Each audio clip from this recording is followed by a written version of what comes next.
Bueno, ante todo, muchísimas gracias por invitarme y por esta presentación excesiva a todas luces, pero que yo agradezco, ¿no?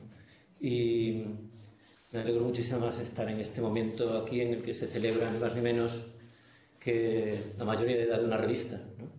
Una revista efectivamente importante, y no solo aquí, sino una revista importante. Y sobre todo esta sensación de continuidad, ¿no? 21 años significa que se hacen cosas y que habrá muchas más que hacer. Y estamos en un momento en el que hay que pensar mucho en el futuro, quizás porque estamos pasando por momentos difíciles para el conocimiento, para el saber, para las universidades, para la educación, para la sociedad, ¿no? Ahora como nunca hay que pensar en el futuro, ¿no? Y celebro mucho estar en este momento en el que se demuestra que el futuro pues continúa, ¿no? También me encanta estar en Tudela, que nunca la había visitado, y debo decir que hoy tengo esta sensación de primera visita, y mañana pasaré por el mercado y tendré una imagen todavía más tremendamente real de uno de los lugares míticos de la geografía gastronómica y humana española, ¿no? Bueno, yo voy a contar, en cualquier caso, les voy a contar mi pequeña perspectiva, que es, yo siempre, alguna vez hablaba yo con personas de estas que se creen importantes, pues son profesores de universidad, yo decía, no, yo soy un profesor de provincias, eso sí, internacional, de provincias, no tengo ninguna intención de predicar una cosa así cósmica. Bueno, pues está bien, prefiero publicar cosas si puedo, pues en Nueva Delhi, no, es decir, pero una cosa sin mayores pretensiones, ¿no? Y entonces, a mí me parece muy importante empezar por ahí, pero empezar a decir que es muy importante que nosotros ubiquemos las problemáticas relacionadas con España, con la península, como quieran, con el Estado español, me da igual, porque no soy maniático en esas cosas, en perspectivas más globales. Yo creo que hay una tendencia a ver lo que ocurre en España como si estuviera aislado de todo lo demás, y esto tiene mucho que ver con el hecho de que buena parte de los historiadores españoles se han dedicado a cubrir necesidades reales de la historia española, la historia, pero se han preocupado mucho menos, muchísimo menos, de ver qué es lo que podía haber, qué se podía conectar de lo que ocurre aquí con lo que ocurre en otros sitios, con lo cual fenómenos que están ocurriendo aquí se consideran como únicos cuando son generales, ¿no? De alguna manera se convierten nuestros monstruos en monstruos particulares en vez de monstruos generales. Aquí viene un poco de agua, muchas gracias. Monstruos generales, ¿no? Yo siempre cuento una cosa, hago dos preguntas así básicas, ¿no? A mis alumnos, para empezar. Mis alumnos gozan de una ignorancia primigenia, ¿no? Casi todo el mundo que supera la secundaria actual, ¿no? Entonces yo les pregunto cosas que precisamente no solo ellos no me responden, dos preguntas primera pregunta, ¿en qué país de Europa se fusila a más de 20.000 civiles de una sentada? Todo el mundo piensa, eso debe ser España, una cosa tan terrible, solo pasa en España. No. Pasa en Francia y en la Comuna. Hoy hablaremos un poco de esto. Más de 20.000 civiles. Aparte en la Comuna de París, ¿no? Aparte de lo que se mata ya por su cuenta el ejército cuando entra en la ciudad, ¿no? Y luego a otra pregunta no menos inocua, ¿no? Que es, ¿en qué país de Europa occidental se mata a cerca de 200 personas en una manifestación en los años 60? Todo el mundo dice, será España. Claro, no es España. Resulta que es Francia. Y era una manifestación de argelinos en los años 60 a los que limpiamente tiran por el río Sena, ¿no? Por el río tan bonito, ¿no? Pues aprovecharon y tiraron a todos los argelinos que pedían independencia, ¿no? Cerca de 200 personas muertas. Estoy planteando esto no para evitar, ¿no? Sino para que veamos, tenemos que plantearnos las cosas en una visión general. No vamos a no ser dramáticos. Para empezar así, voy a empezarles con una cosa dramática de lejos, ¿no? Esto es una mezquita en la India, la mezquita Babri, en Ayodhya, en 1992. Alrededor de 150.000 personas, varían los números, deciden acabar con esa mezquita porque se les ha dicho que debajo de esa mezquita hay un templo de Dios Rama y que esa mezquita se hizo sobre el templo de Dios Rama. Y entonces esto lo hace un partido que es el Bharatiya Party, ¿no? Que es lo siento, no se llama el Partido Popular, sería la traducción exacta, ¿no? Partido indio, ¿no? Y va incitando a la gente hasta que se destruye una mezquita, por supuesto una gran antigüedad, con la pretensión, con la idea de que debajo estaba ese templo de Rama. Entonces había que destruirlo. ¿Por qué era importante esto para ellos? Pues porque la mezquita para ellos venía a significar parte de los tradicionales enemigos de la India, Por ejemplo, verán ustedes, esta es la India, que siempre las patrias siempre son madres patrias o padres matrias o algo, ¿no? Pero están ahí, fíjese que todo le amenaza a los cristianos, le amenazan a los marxistas, le amenazan a los musulmanes y le amenazan matones en general, ¿no? Les convencieron de la siguiente historia. Es una historia de que la India tiene una única historia que comienza el día en que alguien, a lo mejor en el 50.000 a.C., depende de los entusiasmados que estén, se inventan los Vedas. Y a partir de los Vedas hay una línea continua que lleva hacia el hinduismo. Y esa línea que lleva al hinduismo lleva hasta el presente. Y en medio hay enemigos, por ejemplo, por los 100 y pico millones de musulmanes que hay en la India, por ejemplo.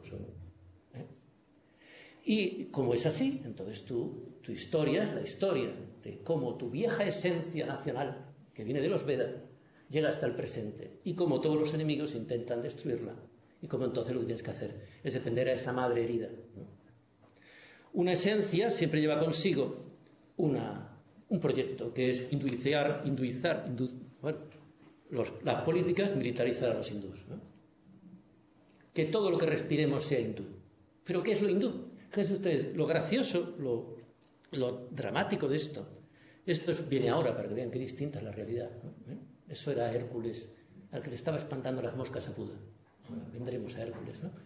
¿Qué es lo que están diciendo? Hay una auténtica esencia de este país. Esa esencia se ha mantenido a lo largo del tiempo y nosotros, los del partido, somos los que definimos esa esencia incontaminada, ¿no?, frente a todo lo demás. La historia no existe. Existe la esencia, existen los invasores, los enemigos. No sé si se ve el mensaje. Muy simple. Así que hay que hacer con los representantes de esos invasores, exterminarlos, ¿no? Porque si no, matarán a tu madre, matarán a tu cuerpo, matarán tu pertenencia. ¿Qué ocurre? Alguien se inventa una identidad y la proyecta en el pasado. Esta es la realidad del mundo de la antigüedad, entre otras cosas, India. No entraré en esto. Y ven ustedes a Hércules. Esto es arte de Gándhara, arte del noroeste de la India. Y es Hércules espantándole las moscas a Buda para que Buda pueda meditar. Imagínense qué mezcla maravillosa de culturas, ¿no? El Hércules Soter, el Hércules Salvador, está defendiendo. Más adelante, Hércules, que tiene además un rayo ahí, se convertirá ni más ni menos que en una divinidad, Vajrapani, que encontraremos en los templos tibetanos y en otros muchos. Y será Hércules convertido. Si ven, el arte es un arte griego. En ese momento es un arte profundamente griego. Los griegos, el arte griego y el arte romano están influyendo en todo el arte, que va a ser la clave, no solamente del arte budista, que va a ir por la ruta de la seda hasta China, etcétera, etcétera, sino también del propio, en gran medida, del propio arte indio. Esa es la realidad de la complejidad, de ese mundo, una realidad en la que uno se puede encontrar una representación del caballo de Troya que responde exactamente a un verso de la Eneida. Es para que veamos si nosotros podemos preferir naturalmente las historias paranoicas a la bellísima historia de cómo Hércules se convierte en un Soter, en un Salvador que protege a Buda, ¿no?, y da consuelo, ¿no?, al mundo. Otro ejemplo, esto es el arco de Tito, como ustedes saben. El Estado de Israel, un Estado que no voy a discutir su legitimidad, porque cada uno puede tener su opinión, necesita inventarse mitos, y se inventa el famoso mito de Masada, que es el mito de la gran resistencia última ante los romanos, ¿no? Y lleva incluso en los años 50 y 60, se llevaba a los niños a que hicieran los juramentos, ¿no?, a Masada, para que se sintieran imbuidos de fervor patriótico. Flavio Josefo nos cuenta de Masada cosas muy distintas. Flavio Josefo, que es una fuente judía y muy lúcida, ¿no?, como tantos otros judíos, hay que decirlo también, nos cuenta que Masada no era el lugar exactamente de la rebelión por excelencia, era el lugar donde un conjunto de personajes que se llamaban sicarios, porque eran terroristas, y no estoy exagerando, eran señores que llevaban unos puñales con los cuales mataban sobre todo a judíos que no estaban de acuerdo con ellos, acabaron rebelándose y acabaron encerrándose allí y enfrentándose a los romanos. Pero en realidad no se enfrentaron a los romanos ni un poco, porque cuando los romanos llegaron, ¿no?, hasta ahí, a través de montar un sistema de ingeniería, porque ¿cómo llegas hasta allí si no es a través de montar una gran rampa?, limpiamente se suicidaron sin dar una batalla. Y suicidaron a todos los que estaban allí, menos unos pocos mujeres y niños que se escondieron. Así que la historia de unos suicidas que mataban a un sumo sacerdote, que exterminaban a judíos y que eran unos sicarios, navajeros, si me permiten la cosa, se convierte en la raíz, sangrienta raíz del Estado de Israel. Esto no lo digo yo, sino que se está planteado también por estudiosos, investigadores hebreos, que afortunadamente son muchos y muy buenos, ¿no?, y muy críticos. no todos. Bueno, esto es la muerte de Viriato. ¿Por qué pongo aquí la muerte de Viriato? Porque estamos viendo con algo así como, es de 1807, de conmemoraciones sangrientas, ¿no? Numancia de Alejo Vero, 1880. Conmemoraciones sangrientas de nuestros antepasados. Esto, como saben ustedes, es una cerámica bien conocida, en la que, nada ajena a estas tierras, ¿no? En la que en el franquismo se veía ni más ni menos que cómo se había inventado el saludo fascista en España. Esto es lo ridículo del fascismo, del franquismo, que era un poco ridiculillo, ¿no? Es decir, no eran intelectualmente muy serios, ¿no? Pero a mí me interesaba mucho marcar esto porque cuando yo era estudiante, yo siempre trato de recordar lo que a mí me impactaban esas cosas. Nos explicaban estas cosas y nos explicaban cómo España había nacido un día, estaban los españoles en la antigüedad, había una esencia española en la antigüedad, cómo había habido toda una serie de invasores, y entre otros estaban los invasores como los romanos, que nos habían invadido, nos habían conquistado, pero a pesar de todo seguíamos siendo nosotros. Primeros los cartagineses. Bueno, primero habían llegado, la historia era, primero habían llegado los griegos y los fenicios a engañarnos, sobre todo. Luego los cartagineses a conquistarnos. Luego los romanos a conquistarnos, pero por lo menos nos dieron la civilización y nosotros les dimos los mejores emperadores, ¿no? Que eran todos muy españoles, muy trajanos y muy, ¿no? Y muy senequistas, ¿no? Y luego, después de eso, pues venían, los romanos decaían bastante, por razones diversas, ¿no? Y luego venían los visigodos, que eran bastante buenos, ¿no? Porque nos traían la unidad nacional, nos traían la catolicidad. Al principio no, pero porque estaban confundidos, ¿no? Pero enseguida llegaron a la catolicidad, la unidad nacional y la verdad, ¿no? Pero claro, también decayeron, y entonces Dios nos mandó como castigo a los musulmanes, que eran los más malvados. Y todo eso, ¿cómo se acabó? Porque un día Dios unió a los españoles a través de los reyes católicos y consiguieron echar a los musulmanes. Y esa era la historia básica, ¿no? Bueno, a mí esta historia me parecía muy conmovedora, ¿no? Y es una historia muy atractiva, porque es tanto, tiene que todo lo que tiene que tener una buena historia, los enemigos que te atacan, tú que te defiendes, tú que pervives, una cosa que le encantaría a cualquier adolescente, ¿no? Quiero decir, porque es una cosa así de cómo yo mantengo mi identidad a pesar de los que me invaden, los que me hacen cosas, pero que también encanta a las colectividades, ¿no? Y aquí tenemos también, esto es para ver lo ridículo que puede ser el franquismo interpretando, pero conviene recordar que el franquismo no era gran cosa, pero tenía una serie de problemas, ¿no? Tenía que pensar cosas, ¿no? Tenían que pensar cómo integraban, por ejemplo, a Roma en mitad de eso, puesto que Roma daba lugar, más ni menos que, fíjese, al Víctor, ¿no? Al Imperio Español, al Imperio Romano de Carlos V, a tantas cosas, ¿no? Y Roma era, naturalmente, no se podía evitar, ¿no? No se podía evitar para bien. Y se podía utilizar los elementos grecorromanos, ni más ni menos, que para el frontal del CSIC, ¿no? Para hacer el CSIC. Había alguien que era mucho más romano que lo que pudieran ser los franquistas, ¿no? Y por supuesto podían hacer una arquitectura bastante mejor, ¿no? Así que había un límite en la aceptación de los romanos. Los romanos no podían ser aceptados del todo, pero había que jugar con ellos. Y yo ahora les comentaré un poco de que esto era general, menos en Italia, aunque también en Italia. Pero lo que me interesaba a mí ver es que conforme yo me hice más mayor, espero que no demasiado en la capacidad de asombrarme ante las cosas, ¿no? Pues me di cuenta que el franquismo era heredero de una larga tradición historiográfica. El franquismo era ridículo, por ejemplo, lo de los saludos franquistas, ¿no? El saludo fascista en la cerámica celtibérica o ibérica, ¿no? Pero el franquismo era heredero de una larga tradición historiográfica y una no tan larga tradición nacional católica, del 16 al 20. Todo lo que yo les he contado sobre la historia de España estaba en la Numancia de Cervantes. No fue lo que he contado, bueno, lo del franquismo por razones obvias, tampoco, ¿no? En la Numancia de Cervantes, que es una obra de teatro que se lee en 1585, nosotros tenemos eso. Cuando alguien les diga España, cuando se inventa España, si se inventa en el 19, España está en el 16, y en su construcción intervienen los cronistas reales como Campo Morales o, por supuesto, Esteban de Garibay, ¿no? Que, como ustedes saben, es, si no recuerdo mal, guipuzcoano, ¿no? Y absolutamente, por supuesto, implicado en la necesidad de una historia de España. Y la Numancia de Cervantes lo que hace es que coloca precisamente esa situación en pleno siglo XVI en el escenario. España se lamenta, ¿no? Porque van a matar a sus hijos, ¿no? Y entonces, en medio de toda esa lamentación, ¿no? Sale, si no recuerdo mal, el río Duero, ¿no? Que aparece, ¿no? Y le consuela, le dice: no te preocupes, que tú vas a tener consuelo. Ella se lamenta mucho porque dice: mis hijos, como estaban desunidos, pues entonces todo el mundo les ha invadido, unos les han engañado, otros les han invadido, y estos romanos los están matando. Entonces llega el Duero y le dice: no te preocupes, porque un día llegarán dos reyes católicos, se casarán, ¿no? Y entonces vengarán todo lo que te han hecho, y además le pondrán el pie encima a los romanos. lo cual alude naturalmente al saco de Roma, ¿no? Algunos de los sacos de Roma, ¿no? Imperiales, ¿no? Es decir, están diciendo, estamos vengando, ¿no? Cuando estamos vengando aquello, estamos continuando aquello, ¿no? A la vez un imperio, como el Imperio Español, continúa, ¿no?, el Imperio Romano, pero a la vez venga al Imperio Romano. No es el único, ¿no? Me interesa plantear esto para que, y voy a parar un momentito, que veamos que hay un modelo ahí, ¿no? Hay un modelo que es un modelo esencialista, nosotros éramos ya entonces. Ha habido una serie de enemigos que nos han invadido, ¿no?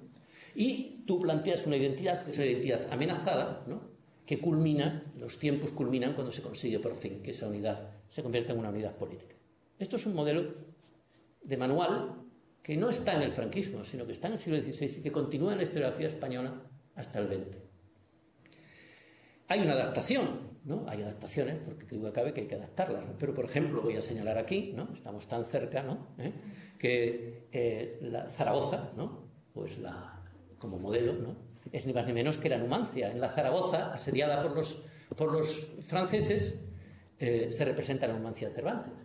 Y en este, si no recuerdo mal, en este edificio, pues tiene lugar la preparación de una batalla contra los franceses, ¿no? Es así, me parece, ¿no? ¿Sí? Bueno, pues estamos hablando de ¿qué? De un momento en el que se recupera la idea. Cuando se produce esto, se está diciendo, ya estamos los viejos españoles naciendo y renaciendo.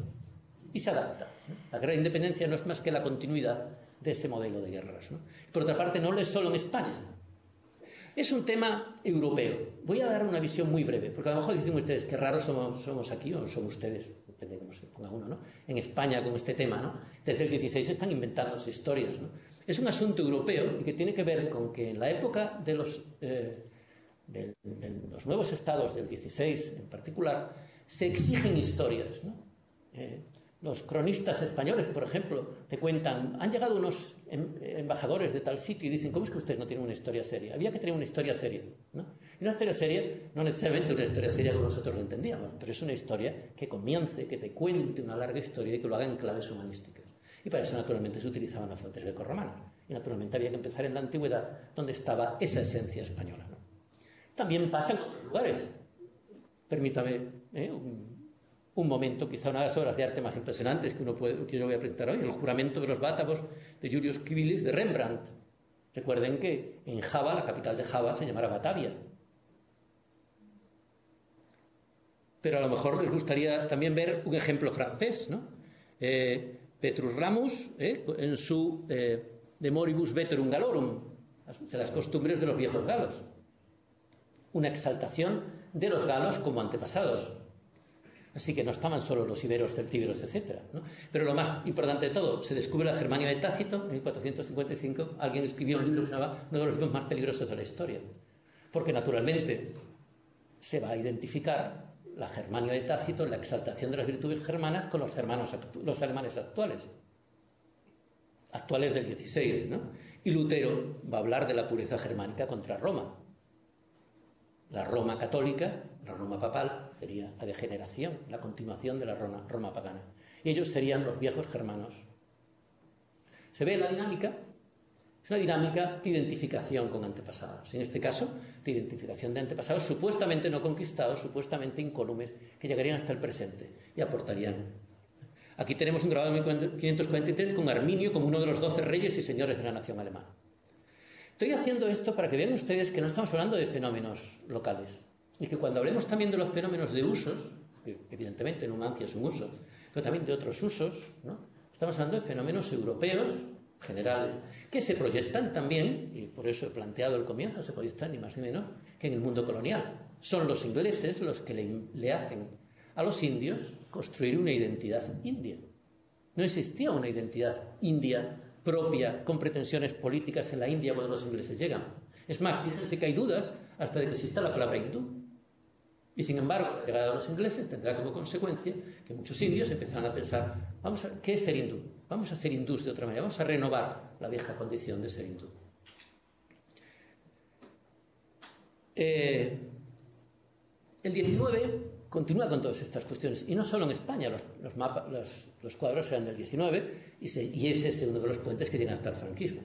¿Por qué ocurre eso en el 19? Porque hay varias cosas ahí misteriosas, ¿no? Fíjense que entonces hay unos modelos que se inventan en el 16 que se continúa en el XIX. ¿Por qué esos modelos son tan útiles para construir identidades, para construir historias? Una de las razones es, hay un mal comienzo militar identitario para un siglo de cambios. España es el ejemplo en toda Europa, pero no está solo España. Alemania, doblemente humillada, porque recogió una vieja humillación de los alemanes, como en toda Europa, pero más, ¿no?, ante la hegemonía francesa cultural en el siglo de las luces, ¿no? Recuerden lo de los afrancesados en España, ¿no? Pues en Alemania estaba eso, más la derrota de los alemanes tan fácil en manos de Napoleón, a manos de Napoleón. Y tenemos aquí la tumba de Arminio, de uno de los mejores pintores alemanes de este componente tan romántico, ¿no? Una frase despierta, ¿no? Fritz ha vuelto otra vez, ¿no? La patria es libre, victoria, ¿no? Un dibujo de Meyer, 1813. ¿no? La patria está cargada de exaltaciones. Es un mal comienzo militar identitario para un siglo de cambios. Napoleón y la derrota alemana va a marcar las construcciones nacionalistas alemanas, la herida que hace Napoleón en los diversos países también. Hay un componente, las grandes crisis provocan reacciones histérico-esencialistas. Permítame esta frase así. Quieren quitar de histérico y ponerse esencialistas, ¿no? Provocan cosas dramáticamente, ¿no? Y recuerdo, vamos a ver una cosa muy, muy evidente, ¿no? Recuerden cuando se produce el atentado a las Torres Gemelas y entonces se produce una superexaltación del patriotismo y en Estados Unidos se produce una agresión, da igual a quién. Es importante que haya una agresión. Da igual que no tengan la culpa, porque si no la tienen ya la tendrán, ¿no? Producen esencialismos, reacciones arrebatadas y producen irracionalidad. Y producen, por tanto, grandes capacidades de ser manipulados, ¿no? En este momento, en Alemania, a lo largo de a partir de estos años, se producirá una exploración en las raíces, las esencias, las tradiciones. Todo el XIX está cargado de invenciones de tradiciones. Hay que inventarse la tradición de tu país, ¿no? Pero precisamente en un contexto donde está produciendo la mayor revolución, el mayor cambio socioeconómico de toda la historia de la humanidad desde la revolución urbana, si es que no desde el neolítico. En vez de producirse una historia socioeconómica, se produce una historia política y militar que mira hacia un pasado en términos además esencialistas. Es en este momento en el que, a partir del impacto de lo que significa Alemania, etcétera, etcétera, donde lengua, cultura y raza se asimilan, lengua, cultura, raza y Estado, se plantea la necesidad de buscar las raíces, ¿no? De inventar la tradición, de buscar el espíritu de la nación y de ver quién lo representa. Esto pasa en todas partes. ¿Qué quiere decir? Fíjense, por ejemplo, a comienzos del XIX un señor que se llama Martínez Marina, que será traducido al francés y a otros idiomas, nos va a tratar de defender que la auténtica esencia de los españoles a lo largo de la historia es una esencia democrática. Y otros argumentarán lo mismo. Recuerden el manifiesto de los persas, diciendo que la auténtica esencia de los españoles es una esencia autoritaria y absolutista. Es un juego de esencia, es un juego de interpretación de la historia en términos político-militares, sustancialmente, ¿no? Cambian los tiempos y siguen reutilizándose las historias humanistas, las historias del XVI. ¿Por qué? Probablemente porque esas historias manejan sentimientos, manejan emociones, manejan esa imagen del cuerpo, ¿no? Esa imagen de la agresión ante el cuerpo, que es la patria. Prat de la Riba, el inventor del nacionalismo catalán, decía: los seres humanos somos como pólipos del coral. ¿Se acuerdan que el coral está hecho de muchos pequeños, ¿no? No somos más que eso. Y es la patria la que nos habla a través de nosotros, ¿no? Lo cual significa no eres otra cosa que tu colectividad, ¿no? Si te consiguen convencer de que eso eres tú, entonces cualquier cosa que se pueda interpretar como una agresión a la colectividad será algo que tú interpretarás como una agresión a ti. Pero es que cualquiera que considere que él te define lo que es tu colectividad, será ese el que te diga que es la herida. Porque él define esa esencia. Sigue cabiendo viriato, sigue cabiendo numancia y, en España siguen estos modelos, aunque, por ejemplo, en diferentes versiones, ¿no? Por ejemplo, es un fenómeno europeo, pero en España tenemos gente como Modesto Lafuente, por ejemplo, que hace una historia constitucional de España y dirá: es verdad ese modelo, pero a la vez podemos ver cómo los españoles a lo largo de la historia van también aprendiendo a través de por ejemplo, de los concilios visigodos, a través de las cortes aragonesas, etcétera, van aprendiendo el camino de la Constitución y el camino de la libertad, ¿no? Y otros dirán: no, a lo largo de la historia lo que van aprendiendo es que la Constitución y la libertad consiste en que se la des a alguien, ¿no?, para que haga con ello lo que quiera, que es el absolutismo, ¿no? Alguien dirá, la esencia española es el catolicismo. Y cogerán a los viejos historiadores del XVI que decían los españoles ya éramos monoteístas antes de que nadie lo fuera, ¿no?, naturalmente, ¿no?, aparte de valientes, esforzados, etcétera, etcétera. Es un tema general, ¿no? He hablado antes de un mal final, ¿no?, de un mal comienzo del siglo. Fíjense, voy a hablar muy brevemente también, en la medida en que yo puedo hablar brevemente de nada, me van a perdonar, pues voy a hablar del final del siglo. El final del siglo es un final de siglo curioso, ¿no?, marcado por el imperialismo. Los europeos están diciendo, el que no conquiste un mundo, el mundo no será nadie. Es decir, se mide en términos de imperialismo. Pero sobre todo marcado por la derrota de Francia, ¿no?, una derrota, otra herida patriótica. Si comienza el siglo con el sentimiento de las derrotas de los Napoleón, a pesar de que Napoleón es derrotado, lo que queda no es que Napoleón es derrotado, es que ha derrotado a todo el mundo. Ha constituido estados, ha constituido los países que le ha venido en gana, ha cambiado dinastías, ¿no? El final es la derrota de Francia. De Francia, la gran nación, ¿no?, será derrotada. Y en ese momento se va a producir otra deriva esencialista hacia nuestros antepasados, los galos, ¿no? Y esto va a implicar toda una serie de cambios que van a ser muy importantes. Tenemos Sedan, la derrota francesa, tenemos la constitución del imperio, la proclamación del Segundo Reich en Versalles en 1871, la unidad alemana. Tenemos fenómenos tan interesantes como que esto es una alegoría de Italia en 1861. A mí me gustan mucho las caricaturas porque demuestran que nuestros antepasados tenían sentido del humor. Esto es muy importante, ¿no? Y aquí tenemos ni más ni menos que a Napoleón III, como ven ustedes aquí, ¿no?, está sosteniendo el papado, ¿no? Y aquí están los italianos que quieren la unidad de Italia intentando conseguir la unidad de Italia, ¿no? Cuando desaparece Napoleón III, se consigue la unidad de Italia y el papado se enfada muchísimo porque le quitan sus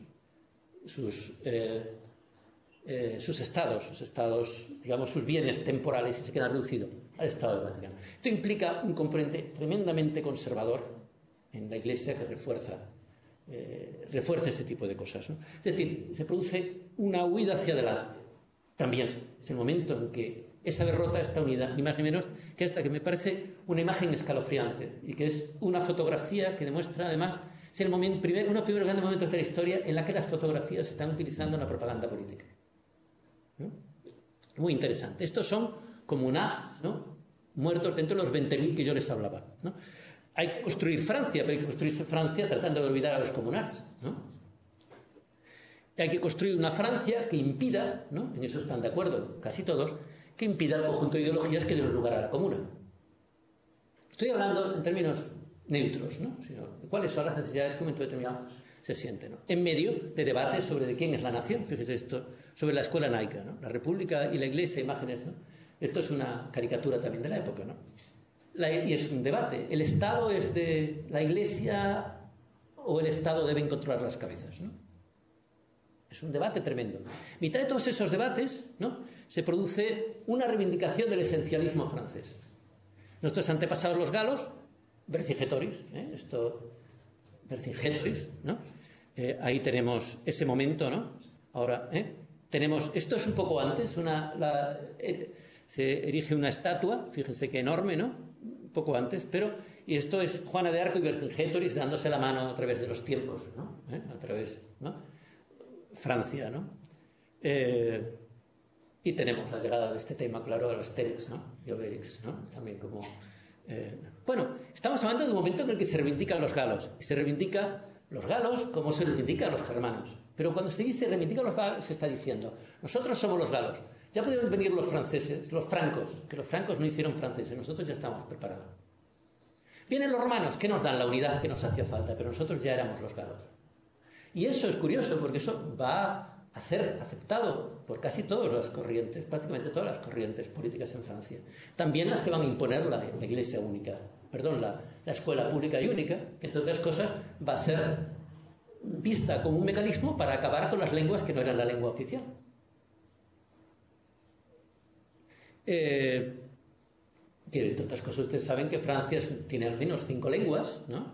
Y de las 5 lenguas, todas están, menos el francés, están en estado de buena esperanza, ¿no?, de buena esperanza de que alguien algún día lo recupere, ¿no? uno de los sitios donde no se tiene ni siquiera estadísticas de cuánta gente habla una lengua céltica del mundo, es precisamente la Bretaña francesa. No hay ni estadísticas. Y eso es parte de una política de destrucción cultural lamentable, ¿no? A veces se envidia a Francia, se dice Francia sí que consiguió una unidad de verdad. ¿Cómo la consiguió? A base de una escuela pública y única que acabó con las diversidades culturales. ¿Es eso envidiable? No lo sé. Cada cual puede tener su idea, ¿no? Pero España fue otra opción. Tenemos los germanos, naturalmente, tenemos Arminio, pero Arminio, que estaba ahí como una cosa romántica y muerto, ahora está bien vivo, a caballo. Y tenemos el monumento a Arminio, ya puestos, nosotros también ponemos un monumento bien alto, ¿no? Lo interesante de este momento es que se está preparando la Segunda Guerra Mundial. Están estableciéndose debates sobre qué son las ciencias, sobre qué es el conocimiento, pero también sobre qué es la nación. Y en este momento se está constituyendo en Francia, la reacción que se tiene en Francia, muy interesante, muy parecida a la reacción después de la Segunda Guerra Mundial y ese fracaso tremendo de Francia en la Segunda Guerra Mundial, ¿no? Es precisamente que se van a hacer más de 200 cátedras en las universidades francesas que van a intentar ponerse a la altura de Alemania. Significa geografía, prehistoria, antropología, historia, sociología y lingüística. Cátedras que se daban a gente que sabía geografía, prehistoria, antropología, historia, sociología y lingüística. No al primero que pasaba, ¿no? Y que se plantean en serio formular ciencia. Lo que quiero decir con esto es que en ese momento se está formulando el conocimiento sobre la base de ese conjunto de valores esencialistas. La prehistoria que se construye ahí, la geografía que se construye ahí, es una geografía que mantiene esos valores. Les voy a poner un ejemplo, fíjense, ustedes dirán, ¿y cuándo llegamos a la península ibérica? Bueno, son 25 minutos de llegada, ¿no? Pues no está mal, ¿no? Bueno, ya estamos aquí. Pero nunca dejaremos de estar en el mundo. Nunca dejemos de ver las cosas desde una visión global. Este es un ejemplo que a mí me parece interesantísimo. Esto es un mapa de Untermann, un poco redactado por alguien. Es un mapa de Untermann. Untermann aparece en la revista porque se ha muerto hace poco. Es un científico interesantísimo, un epigrafista y un sabio, buena persona, ¿no? Un hombre más muy conectado con el mundo español. Si uno lo compara, por ejemplo, con Schulten, que era el famoso descubridor de Tartesos, que no lo descubrió, descubridor de Numancia, que tampoco lo descubrió. Schulten no le importaba nada a los españoles más que como objeto. Untermann era un excelente investigador, ¿no? Que se empleó a fondo en apoyar a gente y en potenciar cosas. Bueno, pues este mapa es muy interesante porque es un mapa que es falso. Pero no es falso porque él sea un fascista malvado. Es falso, porque está aplicando modelos falsos de percepción de la realidad. Frutos, precisamente, de esos cambios que se están produciendo ahí. La arqueología, buena parte de la arqueología, no toda la arqueología. La arqueología se construye sobre ese tipo de percepciones. Entonces, lo que tiene que hacer un arqueólogo, como primera cosa, es localizar una serie de elementos culturales que le permitan saber qué etnia está allí. Y se parte de la base de que la etnia que esté allí, de que los objetos, la cultura, va asociada a una etnia. Y que una etnia solo tiene una cultura. Y que además solo tiene una lengua y solamente tiene una raza. No sé si entienden. Esto es malvado, porque todo esto no tiene nada que ver con la realidad. Puede haber una cultura material que no tiene nada que ver con una lengua. Puede haber una cultura material que esté dispersa entre gentes con distintas lenguas. Por ejemplo, nosotros sabemos que hay iberos de lengua que están en zonas en las que no hay no hay cultura ibera, entre comillas, igual a Oppidum. Celtíberos, que son más iberos que celtíberos en cuanto a sus formas externas, ¿no? Estoy poniendo ejemplos, ¿no? Simples, ¿no? Por ejemplo, fíjense, a mí me gusta mucho lo de Galaeki Lukensis, ¿no? Galaeki Bracker, que voy a ser Calaeki, que es como aparece. Bueno, pues ¿por qué tenemos estas fronteras tan delimitadas? Porque tú dices, si hay Calaeki en época romana es porque los había antes. Y como los había antes y se nos dice que hay dos conventus, dos zonas jurídicas, pues deben responder a realidades anteriores. Entonces, una agrupación romana que divide dos territorios, ahora diré también que Galaecia también es un territorio inventado por los romanos, muy probablemente, ¿no? Pues se considera que responde a dos identidades culturales previas distintas, que además tienen su frontera, cuando no tenemos ni idea de la frontera, cuando además todo esto va contra todos los datos que tenemos, porque Estrabón no habla de eso. Estrabón habla de la complejidad de todo esto. Es decir, él está proyectando en términos de etnicidad lo que son modelos organizativos romanos. Naturalmente esto no lo hace, insisto, porque sea malvado, es porque tiene ese modelo.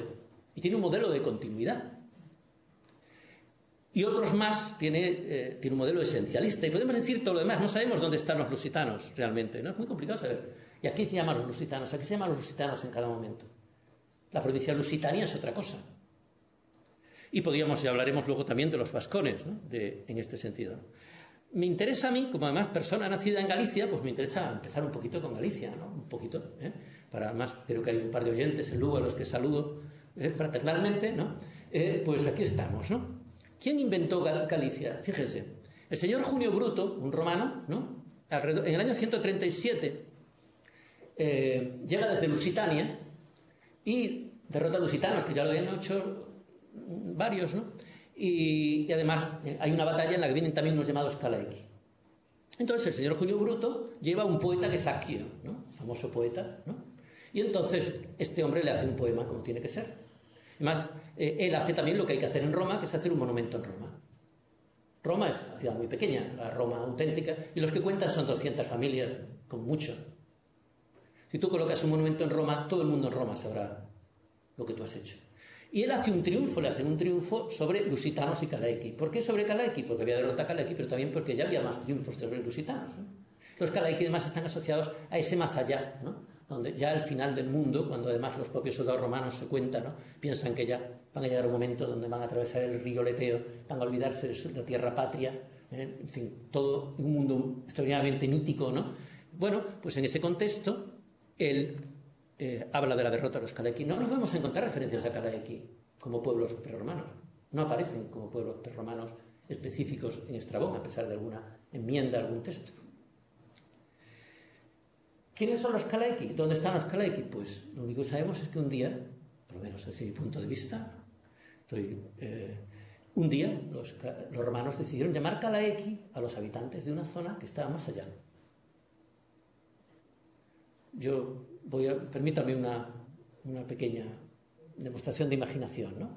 Yo recordaba cuando había habido estas guerras entre Hutus y Tutsi, ¿no? Y había unos Hutus que se llamaban a sí mismos los que mataban juntos, ¿no?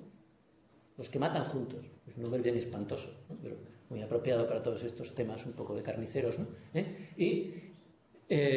Bueno, pues los que matan juntos. Imagínense lo que hubiera hecho un romano cuando hubiera matado a todos los que matan juntos.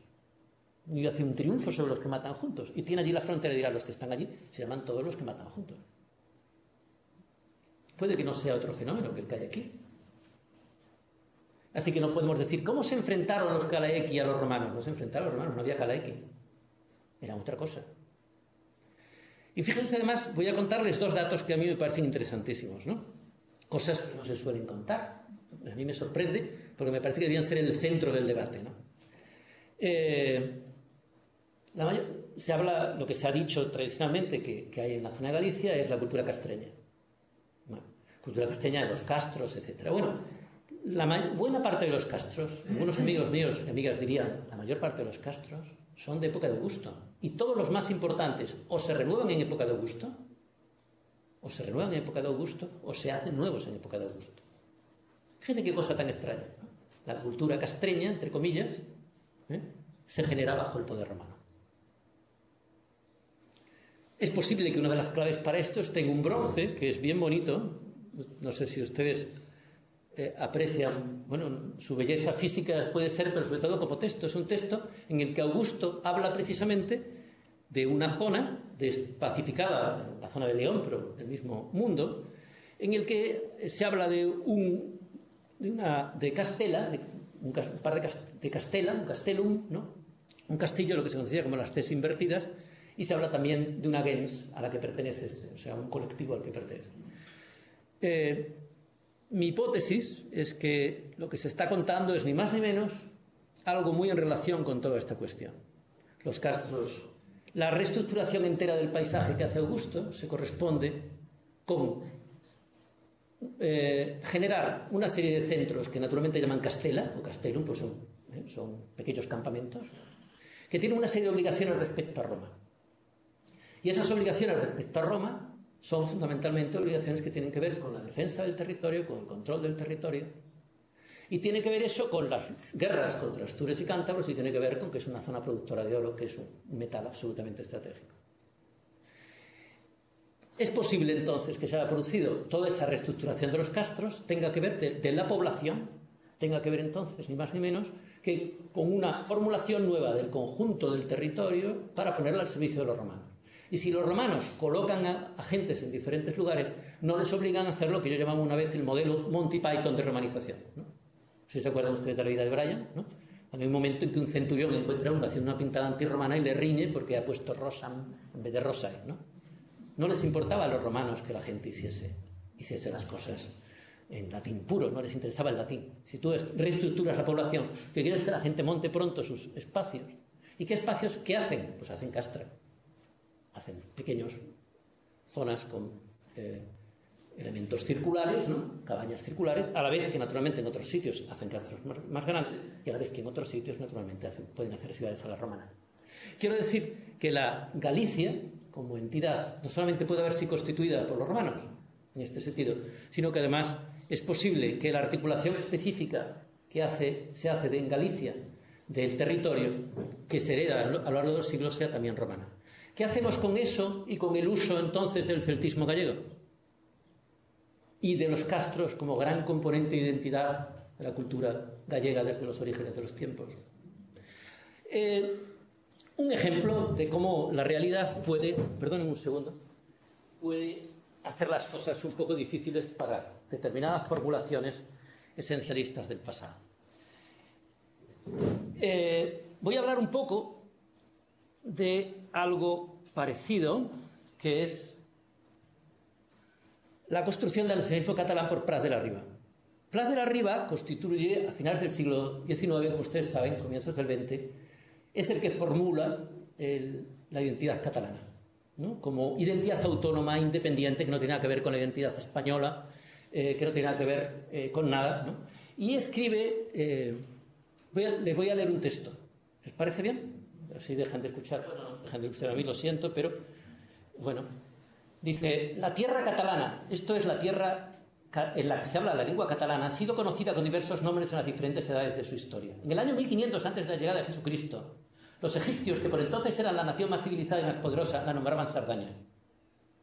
Sardanos, iberos o catalanes, somos la misma gente con nombres diversos. Han cambiado las ropas y las costumbres, el estado social y el grado de cultura, el nombre y la lengua de los dominadores, pero la raza ha sido siempre la misma. ¿Ven ustedes la continuidad? Y hoy, lindando en el siglo XX, vive con el mismo espíritu, el mismo temperamento, las mismas inclinaciones que 3.500 años atrás, cuando Egipto era el centro de la civilización del mundo. Crecían a la sombra de las pirámides los hijos de Jacob y aún había de nacer Moisés para conducir al pueblo de Israel a la tierra de promisión. Los sardanos adoraban a un dios creador, que pensaban que era el sol, y una diosa, mujer del sol, que era la luna, y representaban aquellas divinidades en la forma de grandes piedras alargadas, menires, alrededor de las cuales cantaban himnos sagrados mientras bailaban danzas religiosas como el contrapás, la sardana y el baile del cirio. Bal del cirio, la traducción es mía. Habían llegado en aquella época al punto más alto de su poder. Su marina era señora del mar, hasta el punto de que muchos siglos después aún se conocía el mar Mediterráneo contiguo a su imperio con el significativo nombre de mar Sardo. Una expedición salida de la región de los sicanos, en las orillas del río Sicán, había conquistado la isla de Sicilia, que recibe por esto el nombre de Sicania. La isla de Cerdeña pertenecía también a su imperio gracias a Norax, valiente caudillo de nuestra tierra, que la colonizó llevando la civilización sarda. Y no teniendo bastante aún, juntando sus naves con las de los tartesios, tirrenos, dáneos y pelestes, acometerán la magna empresa de invadir Egipto. No sé si lo sabían. Este hecho marca el límite de su crecimiento. Sostuvieron 4 grandes guerras con Egipto, pero el imperio del Nilo se mantiene firme y en tiempos de Ramsés III, reuniendo todas sus fuerzas y las de los fenicios aliados suyos, aplasta por completo el poder marítimo de nuestra tierra. Después de esta gran derrota, las naves de los fenicios avanzaron victoriosas hacia el imperio sardo. En el templo de Medinet Habu, de Ramsés III, como ustedes saben, pues yo proponía en un texto hace poco pues ver si había barretinas, ¿no? Menos que podía haber, a ver si entre los pueblos del mar había o no había barretinas, ¿no? Bueno, esto es para quienes se echen las manos a la cabeza sobre las tonterías nacionalistas, incluso que les digan, gentes que digan, hombre, qué terrible, ¿no? Por ejemplo, Sabino Arana, que es terrible. Pues fíjese usted las cosas que dice Prat de la Riba, ¿no? No es un componente aislado, ¿no? Más adelante, gracias a Boximpera, es un personaje que no se ha estudiado suficientemente desde esta perspectiva. Yo he hecho algún apunte y hay algunas personas también, pero ha tenido la ventaja de que era un hombre que se exilió durante la República, durante el franquismo, ¿no? Entonces hay como una especie de bula para la gente que se exilia, como si no se les pudiera analizar, ¿no? Me parece un error enorme, ¿no? Se exilian, pero no necesariamente eso los convierte ¿no? Bosch Impera parte de los mismos modelos aprendidos en Alemania. Él va allí, va a hacerse filólogo y le dice Wilhelm Müllendorf, que es como el padre de todas las filologías reaccionarias, pero ¿no? Conservadoras, ¿no? Le dice que no se dedique a la filología, que se dedique, que Schulten ha descubierto Numancia, que se vaya a España. Y él, que quería ser ayudante en una universidad alemana, pero no puede porque sale la Primera Guerra Mundial, y cuando viene le encargan directamente de hacerse cargo de las instituciones arqueológicas, digamos, pre-catalanas, ¿no? Que se están montando. Bueno, cuando Bosch Impera puede ser discutible, pero no acepta estas tonterías, ¿no? Es decir, y hay un giro medievalista, ¿no? Pero de repente tenemos una esencia también, que es una esencia catalana, que se mantiene a lo largo de los siglos, desde la Edad Media en adelante. Fíjense ustedes que llega un momento en que se inventa, por ejemplo, el concepto de la corona catalano-aragonesa, que nunca existió. Lo lamento, no existió nunca. Es una invención como otra cualquiera. Y se estructura una historia de cómo la identidad catalana, después del siglo, a lo largo de la Edad Media, es una identidad cargada de los valores positivos del comerciante, industriosa, etcétera, etcétera, avanza por el camino, ¿no? Y tiene al lado otra identidad que es absolutamente lo contrario. Esto les podría leer textos si quisiera, que es la identidad castellana, que es la que triunfa en España, es una identidad quijotesca, falta de concreción real, ¿no? Y Prat de la Riba es un imperialista, lo digo yo, es un imperialista, propone nuevos imperios, dice ojalá, ¿no?, que en el pasado la identidad catalana hubiera podido llevar la hegemonía en el proceso de reconquista, porque entonces España sería otra cosa. Es un mundo donde entonces lo importante es generar esa continuidad, ¿no? Desaparece, por ejemplo, por supuesto, 1808. Desaparecen toda la gente que ha estado creyendo, se creían españoles en el 18, que eran muchos, ¿no? Desaparece el 19. Hace poco yo miraba un libro de un profesor de contemporánea catalán, publicado en inglés, ¿no?, en el que hablaba de cómo, dice, muchos afirman, decía en inglés, muchos afirman que la política catalana viene a desaparecer, ¿no?, ya con la derrota a manos de los Borbones, ¿no?, de Cataluña, y a partir de ese momento pues vuelve a renacer a finales del 19. Con lo cual matamos a Prim, ¿no?, matamos a los voluntarios catalanes de la guerra en Filipinas, toda la presencia permanente de catalanes a lo largo de la historia, creyéndose, ¿no?, por supuesto siendo catalanes, pero creyendo que ser catalán podía ser compatible totalmente con ser español, ¿no? Es decir, es aniquilar, y lo digo públicamente, es aniquilar la historia, es matar todos tus antepasados en nombre de la auténtica esencia, que es la auténtica esencia catalana. No es concebible que, por ejemplo, un señor como Masdeu, que era catalán, ¿no?, fuera a la vez españolista, como se le ha tildado, en el siglo XVIII, no tenía la culpa, pero no era concebible, desaparece Masdeu, ¿no? Es una esencia que permanece a lo largo de la historia, pero no es una esencia particularmente cargada de elementos antiguos. Creo que el modelo más cargado de elementos referidos a la antigüedad es Sabino Arana. Voy a hacer esto, yo sé que es un tema delicado, he presentado cuestiones parecidas y otros lo han presentado, no soy el único, afortunadamente, ¿no? Por ejemplo, en Vitoria, y hemos debatido sobre estas cuestiones, y yo creo que voy a tratar de ser muy preciso, ¿no? El nacionalismo vasco es una construcción que se hace en la coyuntura nacional católica del fin de siglo. Sabino Arana no es más que la depuración racista del modelo español.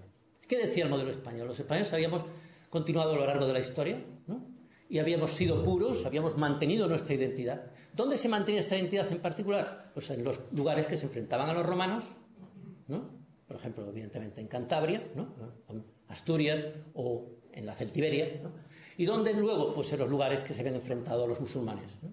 Y ahí se mantenía una identidad no contaminada, y luego se producía un proceso de reconquista en el que no se entendía de conversiones, no se les explicó a los invasores y ahora se les echaba a los invasores. Todos sabemos que es un proceso que tiene que ver, que el proceso de islamización es un proceso de conversión en gran medida, entre otras cosas, para no pagar impuestos, que es un argumento, tampoco es malo, ¿no? Es decir, bueno, cada uno, ¿no?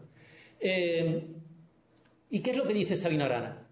Sabino Arana tiene conciencia, sabe que desde el siglo XVI hay vascos que están diciendo que eso es así. No solamente es así, sino que esto lo ha estudiado muy bien, lo estudió primero muy bien Caro Baroja, luego John Juaristi, ¿no? Sabe que desde el siglo XVI hay una defensa de la españolidad por parte de gentes procedentes de las Vascongadas, ¿no?, y de Navarra, una gran defensa, no solamente de la hispanidad, sino de la no contaminación, porque ellos defienden su no contaminación. hay, como saben, una declaración, hay esta perspectiva de que colectivamente había zonas que se libraban de la contaminación judeo-moral, ¿no? Y entonces estas zonas, buena parte de zonas, evidentemente, de las Vascongadas, Navarra, etcétera, ¿no? Todas estas zonas tenían abierta la posibilidad de entrar en los cargos de la monarquía de los Austrias por su limpieza de sangre. Precisamente, los grandes enemigos de los judíos conversos son precisamente este tipo de grupos, ¿no? La pureza de sangre era esencial. Entonces, lo que se reivindicaba era la identidad súper española de aquellos que incluso conservaban una lengua prerromana. Toda esta historia, ¿no?, llega por diversos caminos hasta Sabino Arana. Y Sabino Arana la reconvierte en términos de nosotros somos realmente los que nunca nos contaminamos. Es más, nunca participamos de esa realidad, nunca fuimos invadidos, nos mantuvimos incólumes a lo largo de los siglos. Una esencia vasca incontaminada frente a invasores foráneos. Conviene recordar que los últimos invasores para él son los trabajadores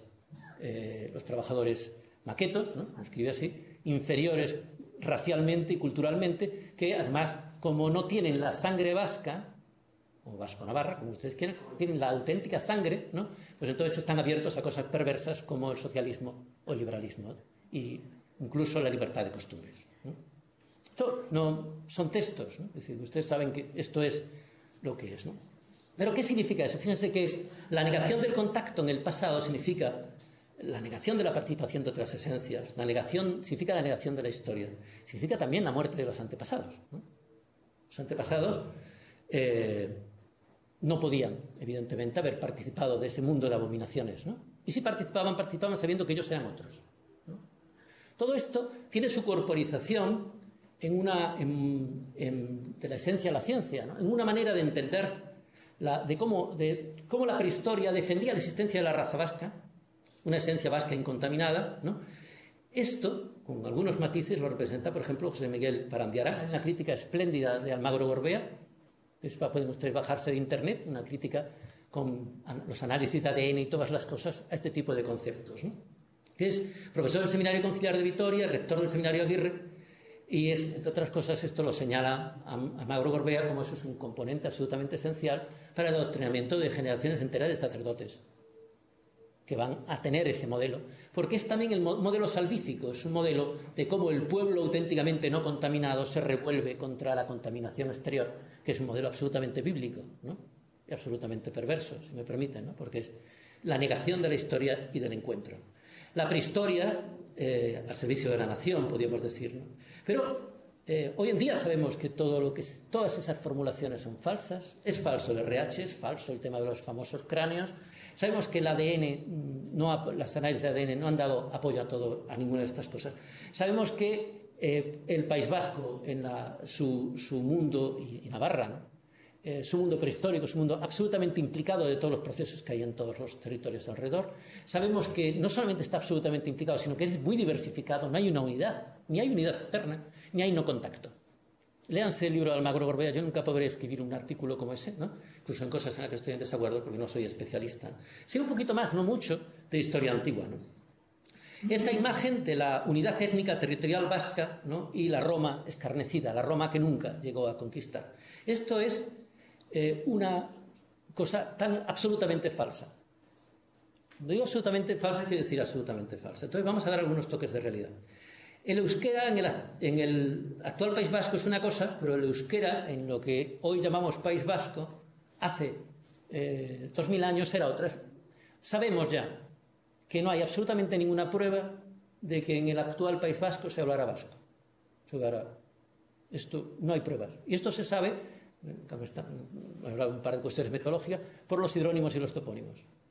Si no hay hidrónimos y no hay topónimos, no hay. Son las marcas de antigüedad. No hay ningún dato. Lo que tenemos es, bueno, hay un nombre, que es Oyasu, que es Irún, ¿no?, que tiene que ver quizás con un proceso histórico muy específico.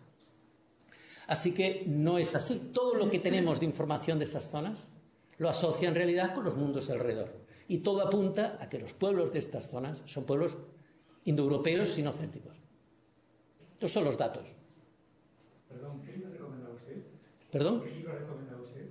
Antes, es un artículo de Almagro Gorbea sobre Almagro Gorbea, si quiere luego le doy la referencia, lo puede bajar, no, se lo doy encantado, ¿no? Pero esto es fundamentalmente lo que trabaja es cuestiones de prehistoria. Estoy hablando ahora de cuestiones, si quiere luego le puedo dar algún artículo, pero sobre todo los profesores de aquí se lo pueden dar, ¿no? Es decir, son estudios lingüísticos no marcados por esa cuestión y por gente que no tiene nada contra las identidades, ni contra... hay gente, puede parecer mentira, que no le importa lo que se hablara en el País Vasco, lo analizan. Lo analizan. Y si no hay hidrónimos ni hay topónimos, no se hablaba. Punto. ¿No? Entonces, yo tampoco tengo mayor interés. Lo digo por si ustedes piensan que yo tengo ningún interés. A mí el pasado me parece un sitio demasiado hermoso como para estropearlo con ideas preconcebidas, ¿no? Me parece inapropiadísimo y propio de un caballero y de un profesor, ¿no? Entonces, cuando, de hecho, la hipótesis más centrada para cuando se empieza a hablar vasco, euskera en el actual País Vasco, es probablemente en la tarde antigüedad, dentro de los fenómenos que tienen que ver con todos los movimientos de francos, etcétera, etcétera. Un segundo tema es, bueno, ¿y qué hacemos con los vascones en Navarra? Primer problema básico. Los vascones son una etnia o es una denominación romana de un territorio. Fíjense ustedes que los romanos podían hablar de los calaiki y es una denominación romana de un territorio. No sé si me explico. Es decir, tú puedes definir un territorio. ¿Y por qué los romanos denominan a un territorio con un nombre de uno de los pueblos que hay ahí? Porque a lo mejor resulta que no hay más, que hay muchos pueblos y tienen que coger un nombre pronunciable. Esto está perfectamente constatado. Y a los efectos de Roma les interesa además darle un único nombre en términos administrativos. Voy a ponerles un ejemplo para ver si esto lo puedo transmitir bien. Hay un documento epigráfico fantástico, se llama el documento de la Turma Salvitana, que es una preciosidad de texto. A mí me toca mucho porque es ni más ni menos que un texto de jinetes, caballeros del Valle del Ebro, que aparecen en la guerra social, en una guerra que se produce en Roma, que además lo hice mi tesis doctoral, hace ya varios siglos, lo hice sobre ese tema, ¿no? Y claro, yo me encontré aquel texto que desconocía y me pareció maravilloso, ¿no? Es un texto... se les concede. Se llama la Turma Salvitana. ¿Por qué? Pues una turma es una unidad de caballería de un sitio que es Saluye, que probablemente es la actual Zaragoza, ¿no? Bueno, pues y te da una lista de gente a la que se le conceden la ciudadanía romana porque se han portado muy bien en esa guerra.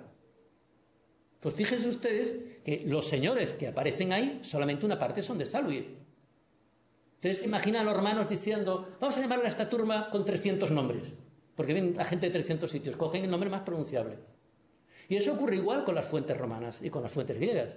Estrabón y Plinio, que son nuestras grandes fuentes, lo dicen continuamente. Mire, voy a dar una lista de pueblos de aquí, pero no os voy a dar todos porque ¿para qué dar estas listas de nombres tan feos y tan impronunciables? Y se quedan los más fáciles de pronunciar. Es posible que una de las cosas por las que se queda el nombre vascones es porque sea muy fácil de pronunciar porque quizás es un nombre indoeuropeo. Hay una hipótesis de que venga de un nombre indoeuropeo, pero no es clara. En todo caso, es fácil de pronunciar. Así que es posible que cuando los romanos hablan de vascones, o cuando nos aparece en una fuente, esta es una zona vascona, no quiere decir que sean de etnia vascona, sino que están incluidos dentro de un ámbito romano, que los romanos denominan como vascón, porque es un ámbito que les interesa denominar así para poder sacar soldados, para poder sacar impuestos, para poderlos organizar. Aún así, bueno, hay un problema si los vascones hablaban vasco.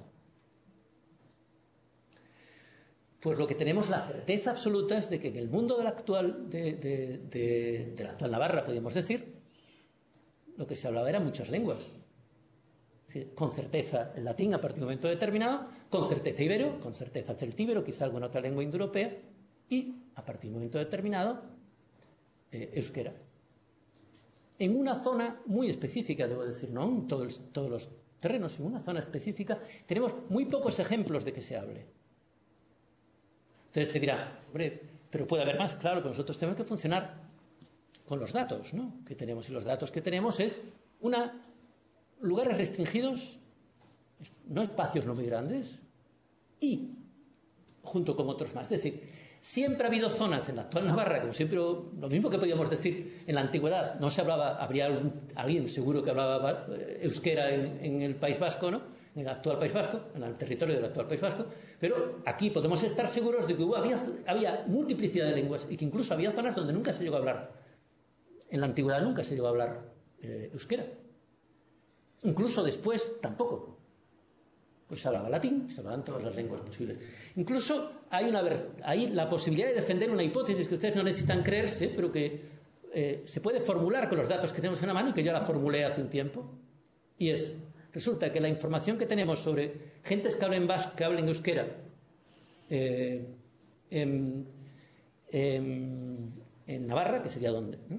Está muy vinculada, está sorprendentemente vinculada a, no solo a pocos topónimos, etcétera, etcétera, sino a el mundo de Pompaelo, que es la ciudad de Pompeyo, y tiene un final que se identifica como un final realmente euskera, ¿no? Hasta tal punto que no sería imposible pensar que las primeras gentes que hablan euskera fueran traídas por Pompeyo, que organiza entero la estructura de los Pirineos y que sabemos que cambia gente de un lado a otro de los Pirineos, y los trajera de donde sí sabemos que se habla una lengua euskera, que es Aquitania. Esto es una hipótesis que se puede mantener. Y que el proceso de expansión grande sería después en la tarde antigüedad, como ocurre con certeza en la zona del actual País Vasco. Así que podríamos tener la idea de que son traídos de allí, donde sí sabemos, insisto, que se habla un euskera muy antiguo, o diversos euskeras, ¿no? Planteo esto únicamente, me parece que me estoy extendiendo demasiado, bueno, porque la realidad va contra esta profunda negación del contacto y de la realidad en el pasado. Porque el problema es qué políticas actuales son posibles para una historia paranoica y racista. Y ustedes le pueden quitar el racismo, pero una historia en la que todavía hay gente que creen, que se difunde, que todavía hay gente que cree que los romanos nunca llegaron aquí, cuando Caro Baroja, por ejemplo, lo demostró cumplidamente. Cuando Álava es una de las zonas, por ejemplo, de España en la que hay mayor densidad epigráfica latina. Y públicamente los alumnos de buena parte del País Vasco, los de Navarra, creen, cuando se les encuesta, y creen que nunca llegaron los romanos. ¿Cómo se puede mantener esa barbaridad? Eso es una barbaridad, pero es una barbaridad que se mantiene. Incluso, recuerdo, permítame, no sé si a ustedes les gusta Pérez Reverte, ¿no? Pero el otro día se enfadaba Pérez Reverte porque decía, me ha escrito una carta un chico vasco muy enfadado diciendo que jamás hubo un solo soldado procedente de las provincias vascongadas, ningún vizcaíno, diríamos, en los ejércitos españoles. Pues nos hemos cargado la historia de España. Nos hemos cargado la historia. La historia es una participación. Otra cosa es que puede ser legítimo decir, miren ustedes, no queremos participar más, ya bastante metieron la pata en nuestros antepasados, vale. Pero no se puede mentir.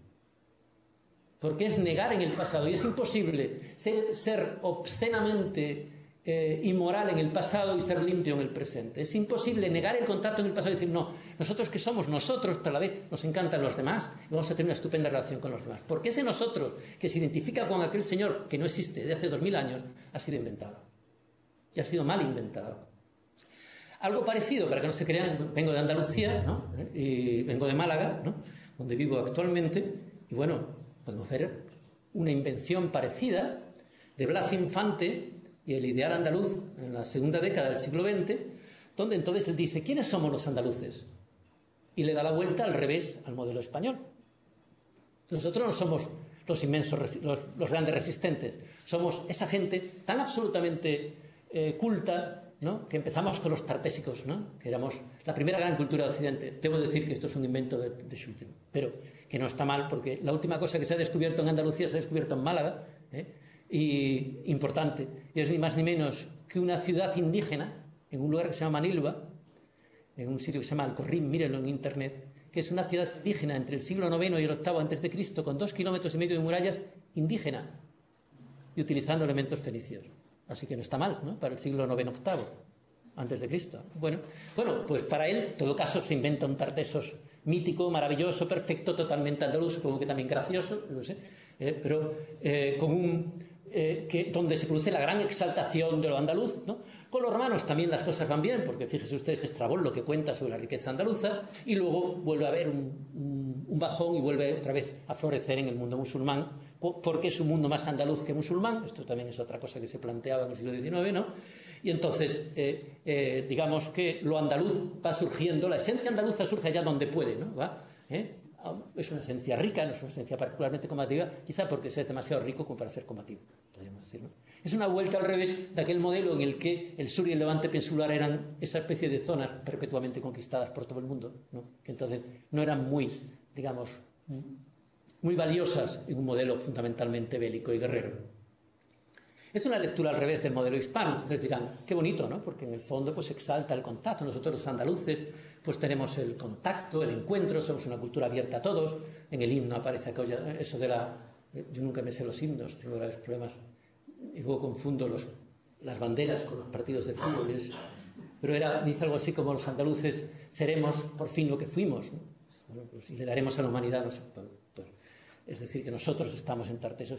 Esto es ingenuo, es mono, a ver si me explico, ¿no? Está bien, es que bonito, le damos al mundo cosas, pero no me parece tan ingenuo. Hace poco el alcalde de Marinaleda defendía la independencia de Andalucía sobre la base exactamente de esto, diciendo nosotros éramos tartésicos y todas las cosas maravillosas. Antes de que existiera un Estado en Europa estábamos nosotros y ya éramos nosotros los andaluces, y la reconquista en realidad es una conquista de los castellanos que nos impusieron su lengua, cuando nosotros en realidad lo que somos, permítame citar a un grupo que se llama Tabletón, de rock andaluz de Málaga, que decían, semos moros, semos más que moros, ¿no? Cantaban, busquen Tabletón, pues son profundamente divertidos, ¿no? Bueno, no sé si se pueden hacer lecturas, ¿no? Y yo me gustaría acabar esto antes de proceder a otra cosa, que es leerles una cosita, ya para acabar, señalando, el nacionalismo español se divide, a finales del 19 tenemos un nacionalismo liberal y un nacionalismo no liberal. También el nacionalismo liberal puede utilizar Numancia. Esto es ni más ni menos que la versión que hace Alberti de la Numancia y que se representa en el Madrid asediado por los franquistas en el año 1937. La Numancia que se había representado en Zaragoza podía ser representada en Madrid y todas sus valencias guerreras, podríamos decir, sus potenciales, ser exaltados de nuevo. Me parece sentimentalmente curioso, ¿no? Para aquellas personas que sientan esto, me parece evidentemente pues, un momento interesante, ¿no? Pero me siento muy satisfecho de que los esencialismos se hayan olvidado también para la identidad española. Yo soy internacional, ¿no? La identidad española ya no es una identidad esencialista, en gran medida, por lo menos una identidad liberal, ¿no? Lo cual probablemente no tiene mucho que ver con lo que puedan decir otros, ¿no? Pero, en cualquier caso, no deja de ser peligroso cualquier esencialismo. Y también el esencialismo español utilizado como nosotros desde los orígenes de los tiempos, nosotros en Trento, ¿no? O nosotros en la Edad Media echando a los musulmanes, cuando decía cierto dirigente español, ¿no? Echamos a los musulmanes nosotros y sabemos mucho de cómo hacerlo y por eso tenemos que estar con la operación Tormenta del Desierto, ¿no? Si les parece, yo me gustaría acabar con la India.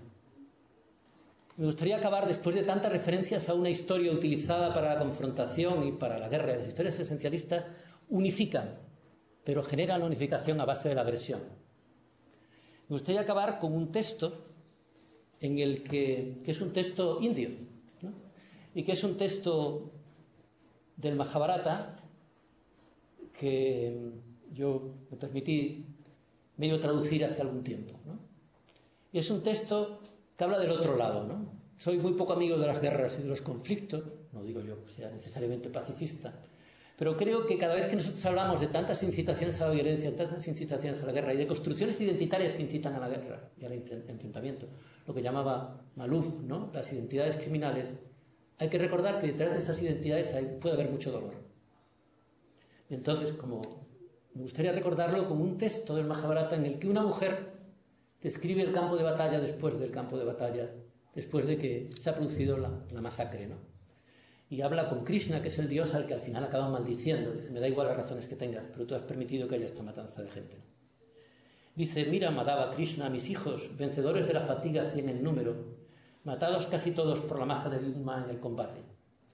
Dice, mas ahora me duelen más estas muchachas desgreñadas, mis nueras, que corren alrededor, sus hijos muertos en el combate. Las que antes se movían por las terrazas de sus mansiones, con sus pies tocados de ornamentos. Al final han caído en palpar con ellos la tierra empapada en sangre, y espantando buitres, chacales y cuervos, pagan como borrachas agitadas por la pena. O mira esa otra, de cuerpo sin tacha, de talle como una mano, tras haber visto tal escalofriante carnicería se derrumba, afligida sin límites. Tras haber visto fuerte de brazos a esta hija de soberano retoño de reyes, a esta madre, mi ánimo no se apacigua. Tras haber visto unas a sus hermanos y otras a sus esposos e hijos abatidos sobre la tierra, se precipitan tras coger en sus hermosos brazos sus brazos. Mas de esas otras damas maduras y ancianas escucha en verdad invencible el griterío por sus parientes muertos en la espantosa matanza. Mira, poderoso, los interiores de las carrozas y los cuerpos de los corceles y elefantes muertos, y a ellos que se paran reposando en ellos por el desmayo de su abatimiento. Y mira Krishna, esa otra que se queda parada con las cabezas de hermosa nariz con un anillo de 2 parientes suyos. A veces hasta los hombres que hacen los poemas tan impresionantes como el Mahabharata dejan sacar lo mejor de ellos a través de las mujeres que aparecen en esos poemas. Espero que les haya gustado el final. Gracias.